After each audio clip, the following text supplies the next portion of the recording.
Welcome back mar kale iyo muuqaal cusub. Please subscribe for more videos.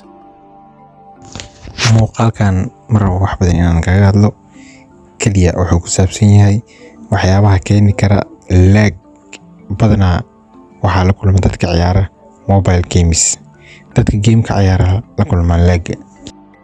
Waxyaabaha keeni kara sida loo xaliyo iyo waxa uu yahay lag. intaas ayaan rabaa hadda inaan ku soo koobo muuqaalkani. Horta lag waa culays ama daahitaan ka timaada dhanka device-ka aad ku ciyaaraysid, ha ahaado mobile ama computer ama iPad. Waa wax ay la kulmaan dadka ciyaara video games.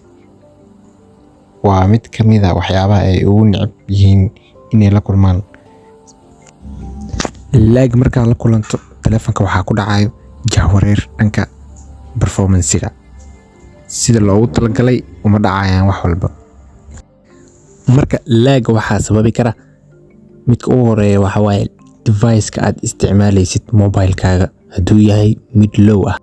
Haddii uu yahay telefoon RAM-kiisa aad u liita, RAM 4GB wax ka yar, sidoo kale version-kiisa hadduu yahay mid hooseeya, haddii mobile-kaaga storage-kiisa uusan ahayn mid space fiican leh, sidoo kale haddii uu mobile-kaaga maskaxdiisa ay buuxdo.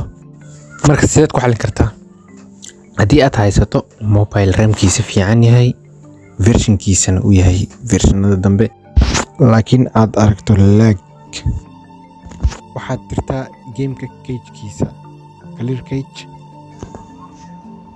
cache-ka. markaad samayso kadib waxaa sameynaya graphics-ka aad ku ciyaarto haddii uu yahay mid HD ah, normal click ama medium. sidoo kale waxaa sameynaysaa temperature-ka mobile-ka hadduu kulul yahay, waxyaabaha laga keenayo ay ka mid tahay ayadana isku day telefoonkaas temperature-kiisa hoos inaad u dhigto. sidoo kale waxaa sameynaysaa mobile-ka storage-kiisa bas u baneey. haddii ay kugu jiraan waxyaabo aadan isticmaalin iska tir. mar walba mobile-ka oo haysto storage fiican, performance-giisana fast waaye. sidoo kale software update, software-ka isticmaalaysid Android ama iOS midka ugu dambeeyo la soo deg. waxaa kaloo sameynaysaa internet connection-kaaga iska hubi. internet-ka wuu ka qayb qaataa lag haddii uu yahay mid xawaarihiisa aad u liita. haddii aad isticmaasho mobile low ah, waa la dareemi kartaa mobile-ka haddii loogu talgelin gamekaas uu lag badan. mar walba isku day inaad hesho mid kasii fiican midkaas. muuqaalkii yaraa aan idinkugu talagalay caawa intaas ayuu ku egyahay.